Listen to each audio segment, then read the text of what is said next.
Hi, Mike DePung here. I'm so glad you're joining me today. If you haven't checked out my other channel, Songs of a Shaman, you may want to do that.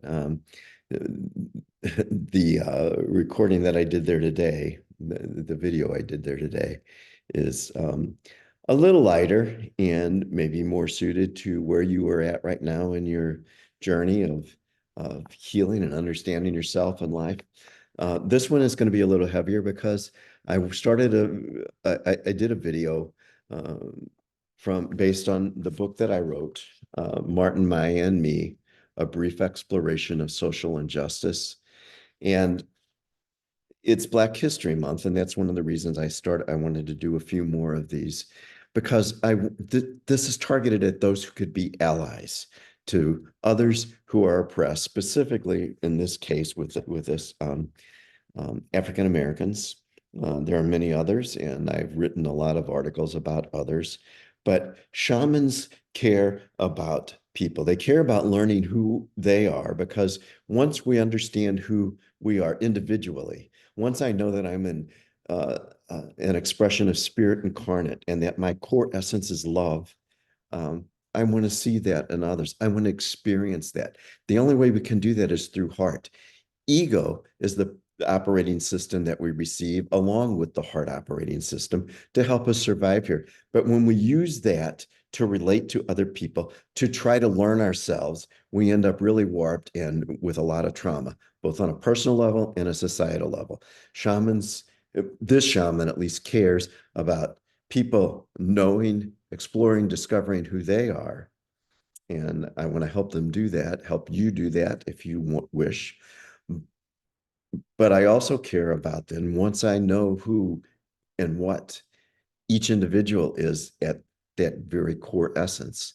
Then, um, then I think I want to see this expressed in society. I don't necessarily, I can't do a lot except for share what I know to be my truth about this. And that's why I wrote this book. Um, so, uh, this that I want to read from the introduction of my book. Actually, it's from the first chapter, not the introduction. It has to do with people who look and think like me, the way they respond to the way I've seen them uh, respond to social protest that has happened, and it often is just as warped and oppressive as the actual oppression that is being protested. So I'm going to read this. It's going to be a little lengthy, but that's okay because I think it's important.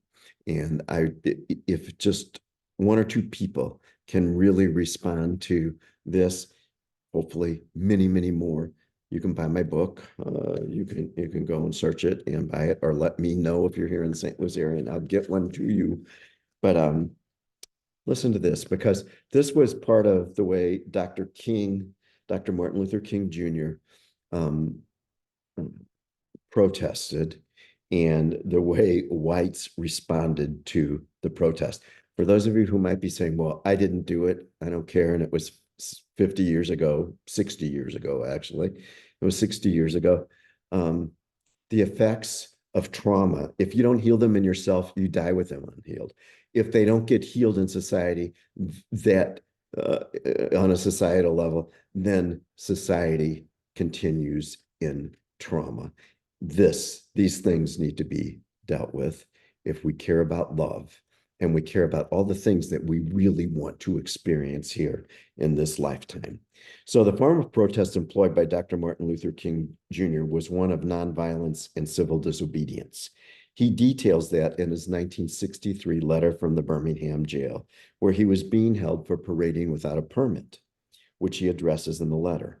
The reality was he and those following him marched in nonviolent protest in order to continue exposing the bigotry, hatred, inequality, and continuing societal, legal, and spiritual enslavement of African Americans.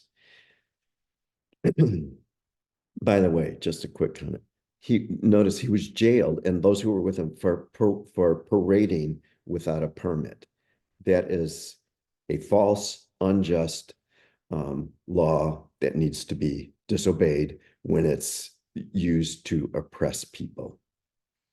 Dr. King, John Lewis, and others shining light into the darkness marched across the Edmund Pettus Bridge, and this earned him his stay in jail. Those civil authorities who showed themselves as egotistic fools had no idea the energy that they unleashed when they made this move of using a perfectly fine law for its unintended and illegal purpose. And that's the way it was a bad law. And this leads me to ask, what bridge am I willing to cross, and how will I respond to the consequences? If I or my fellow mortal souls suffer oppression, especially close at hand, to sit still would be a sin, although maybe not sin in the way it's commonly defined. Some may march, some display signs, sit in at lunch counters, or make their presence and cause known in a multiplicity of ways. This book is part of my response. In my past, I've evaluated the actions of others based on my thought frameworks. Paradigms of reasoning are different from most minority subcultures. It is not an easy idea for someone from the predominant ruling majority, the rule makers, lawmakers, standard setters, to think outside of that privileged, often sickening little box. What do I mean? Neither I nor any other white male has the right to judge the way others respond to oppression. Yet I can say I think some ways are better than others, such as heart ways of love, light, and compassion. As recently as 2017, this was starkly seen in St. Louis, Missouri, where I live. Peaceful protests were being conducted in response to the murder of a young African American man, Anthony Lamar Smith, by a police officer who was acquitted of the murder. The merits of the case aren't my scope here, but the demands and dictates that protesters must march within certain boundaries or be arrested echoes the exact spirit of the times in which I spent my teen years, the era of Dr. King. The rule makers determine the scope and nature of protest, which invalidates the point of the protest. Whites, and I heard acquaintances and many others make this case, say there is a right way and a wrong way to protest. They wanted to define the right way based on protecting, on a mostly subconscious level, their power position. They believed that oppressed people should think like them and respond like them. Such reasoning nullifies the protest, silences the voices crying for freedom, and kills opportunity for true justice, just as was done in Birmingham. Do this right, Dr. King, and get a parade permit so we can tell you exactly where you can go. It's for the common good, the public safety, after all. I hear such undertones and know that is the exact intent, to silence and negate the voices calling for equality, liberty, and justice for all people.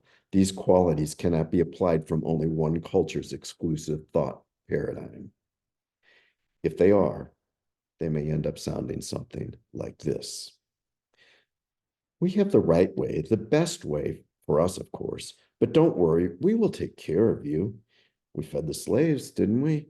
And you Indians, didn't we give you great places to live and provide subsidies for you?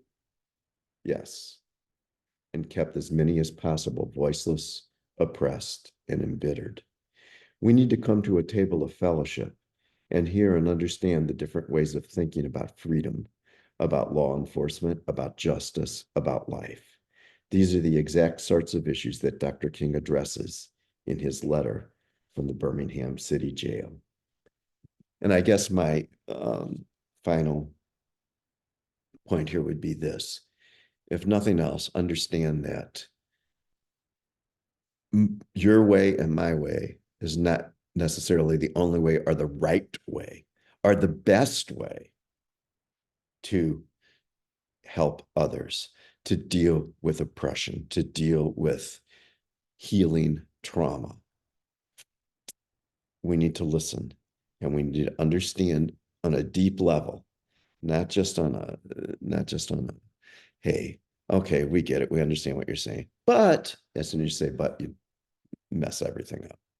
So think about it. And I hope you care about healing on a personal level. And once that happens, you can't, it's hard for me at least to say, oh, I care about me, about healing in person. But I don't care about all those other people who are hurting, where there is a whole subculture that is hurting, that has been traumatized. And I am right next to them, by them, interact with them and I don't care, boy, that's ego. That's not heart. So my plea is listen to your heart.